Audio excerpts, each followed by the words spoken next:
Hello दोस्तों, मैं आज आप लोगों के लिए लेके आया हूँ भारतीय संविधान के प्रस्तावना को, जिसको हम इंग्लिश में प्रीएम्बल भी बोलते हैं। हम आज आप लोगों को बताएंगे कि जो भारतीय संविधान की प्रस्तावना है उसको हम कहाँ से लिए हैं। हम बता दें कि भारतीय संविधान की प्रस्तावना हम लोग अमेरिका से लिए हैं। इसकी भाषा है, जो भारतीय संविधान के प्रस्तावना की भाषा है वह ऑस्ट्रेलिया से लिया गया है। जैसे उसमें जो प्रस्तावना में प्रीएम्बल में लिखा गया है वह ऑस्ट्रेलिया की भाषा से लिया गया है। उसके बाद देखेंगे प्रस्तुत किया गया, इसको किसने प्रस्तुत किया, कब लागू हुआ और कब अपनाया गया। तो देखेंगे पीटी नेहरू, पंडित जवाहरलाल नेहरू जी ने इसका प्रस्ताव रखा। हम बता दें कि जब संविधान सभा की प्रथम बैठक हुई 9 दिसंबर 1946 में, उसके 2 दिन बाद डॉक्टर राजेंद्र प्रसाद को अस्थाई सदस्य बनाया गया 11 दिसंबर को। और इसी दिन डॉक्टर सच्चिदानंद सिन्हा को अस्थाई सदस्य बनाया गया। इसके 2 दिन बाद यानी 13 दिसंबर 1946 ईस्वी को पंडित जवाहरलाल नेहरू ने संविधान सभा के जितने सदस्य हैं उनके सामने एक प्रस्ताव रखा। किसका प्रस्ताव रखा? प्रीएम्बल का। कब रखे थे? 13 दिसंबर 1946 में। इसके बाद इसे संविधान सभा ने 22 जनवरी 1947 को संविधान ने अपनाया। उसके बाद इसे पूर्ण रूप से 26 जनवरी 1950 को पूर्ण रूप से लागू कर दिया गया संविधान के साथ। देखेंगे हमारा प्रीएम्बल, जैसे अमेरिका के संविधान में बोला जाता है we the people of United State, वैसे जब हमारे भारत का प्रस्तावना, हमारे भारतीय संविधान की प्रस्तावना बोला जाता है तो बोला जाता है we the people of India, यानी हम भारत के लोग। हम आप लोगों को प्रस्तावना सुनाएंगे, देखिएगा कि हम भारत के लोग भारत को एक संपूर्ण प्रभुत्व संपन्न समाजवादी पंथ निरपेक्ष लोकतंत्रात्मक गणराज्य बनाने के लिए तथा उसके समस्त नागरिकों को सामाजिक, आर्थिक और राजनीतिक न्याय, विचार, अभिव्यक्ति, विश्वास, धर्म और उपासना की स्वतंत्रता, प्रतिष्ठा और अवसर की समता प्राप्त कराने के लिए तथा उन सब में व्यक्ति की गरिमा, राष्ट्र की एकता और अखंडता को सुनिश्चित करने वाली बंधुता को बढ़ाने के लिए दृढ़ संकल्प होकर अपनी इस संविधान सभा में आज तारीख 26 नवंबर 1949 ईस्वी मिति मार्ग शीर्ष शुक्ल सप्तमी संवत 2006 विक्रमी को एदत द्वारा अपनी इस संविधान सभा को अंगीकृत, अधिनियमित और आत्मर्पित करते हैं। यह हमारे संविधान के प्रस्तावना हो गए। उसके बाद देखेंगे फिर इसे संविधान की कुंजी भी कहा गया और इसे संविधान के जो संविधान सभा के सदस्य थे वह इसे संविधान की आत्मा भी माने। उसके बाद देखेंगे डॉक्टर बी आर अम्बेडकर ने, पूछा जाता है डॉक्टर बी आर अम्बेडकर ने आर्टिकल जो 32 है, जिसे आप लोग पढ़े होंगे, संवैधानिक अधिकार जो है वह डॉक्टर बी आर अम्बेडकर ने उस आर्टिकल को आत्मा माना है।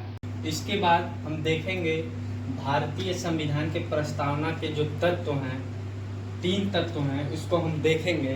पहला तत्व है संविधान के स्रोत बिंदु हैं वह भारत की जनता को माना गया है। क्यों माना गया है? कि जो संविधान है वह किस लिए है, किस पे निर्भर करता है, इसीलिए भारत की जनता जो संविधान है वह भारत की जनता पर निर्भर करती है। उसके बाद देखेंगे इसके स्वरूप के जो 5 शब्द हैं, बताए हैं ना कि हम भारत के लोग भारत को एक संपूर्ण प्रभुत्व, तो संपूर्ण प्रभुत्व संपन्न समाजवादी पंथ निरपेक्ष लोकतंत्रात्मक गणराज्य बनाने के लिए, इतना हम बताए हैं। को संविधान के 42वें संविधान संशोधन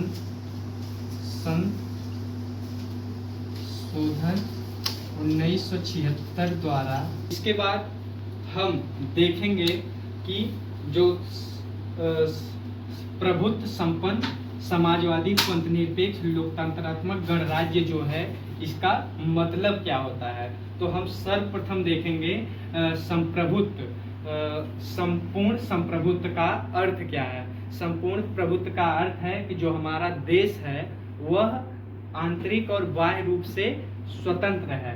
पहले जब हम लोग अंग्रेज के अधीन थे तब हम अपने देश का जब हम स्वतंत्र नहीं थे तब हम अपना जो निर्णय था वह नहीं ले पाते थे। इसके बाद हम देखेंगे समाजवादी, के बाद देखेंगे समाजवाद। समाजवाद जो है वह मिश्रित अर्थव्यवस्था पे विश्वास रखता है। उसके बाद देखेंगे पंथ निरपेक्ष। कहीं कहीं पहले लोग कहते थे धर्म निरपेक्ष।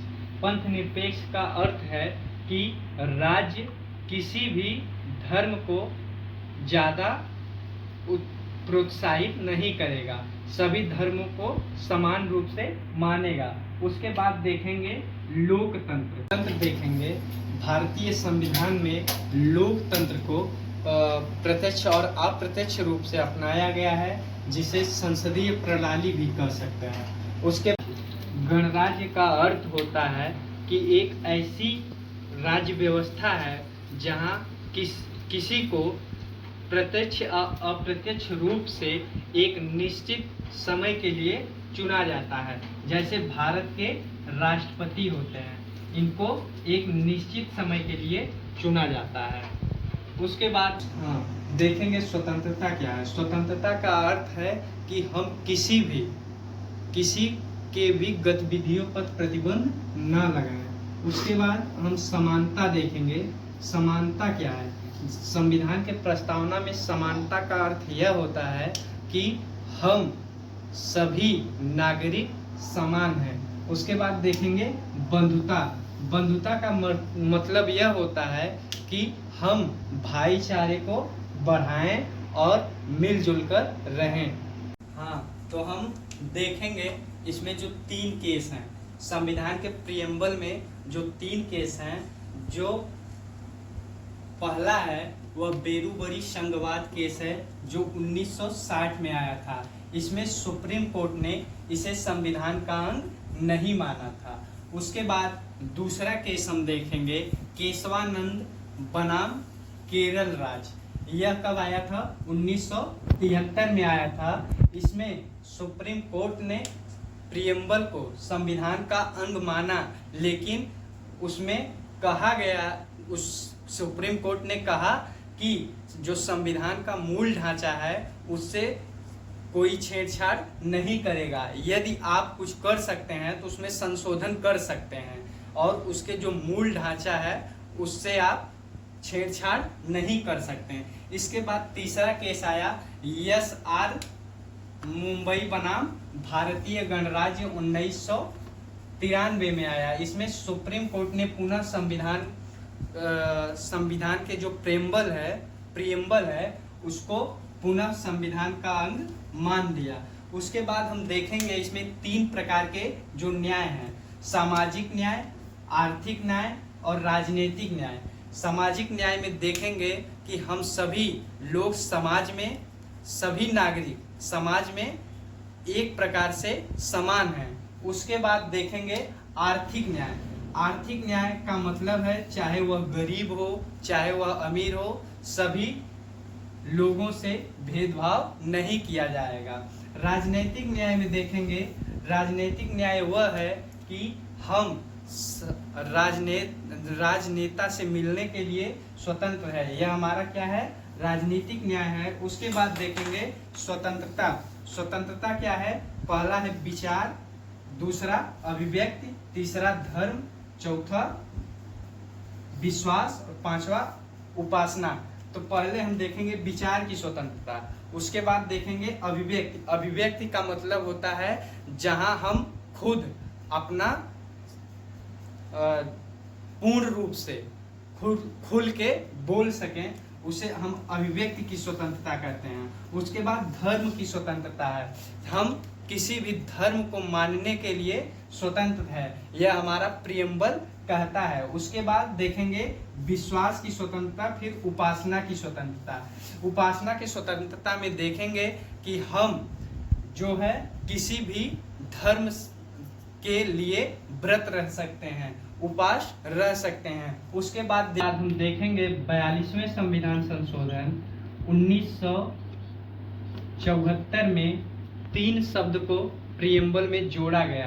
क्या है? समाजवादी, पंथ निरपेक्ष और अखंडता को, यह 3 शब्द हमारे संविधान के प्रियम्बल में जोड़ा गया। किस संविधान संशोधन के द्वारा? 42वें संविधान संशोधन 1974 में। इससे पहले हमारे संविधान में पंथ निरपेक्ष नहीं था, वहां पंथ निरपेक्ष के जगह धर्म निरपेक्ष था। बस आज के वीडियो में बस इतना है। इसके बाद हम अगले वीडियो में कल मिलते हैं। बस तब तक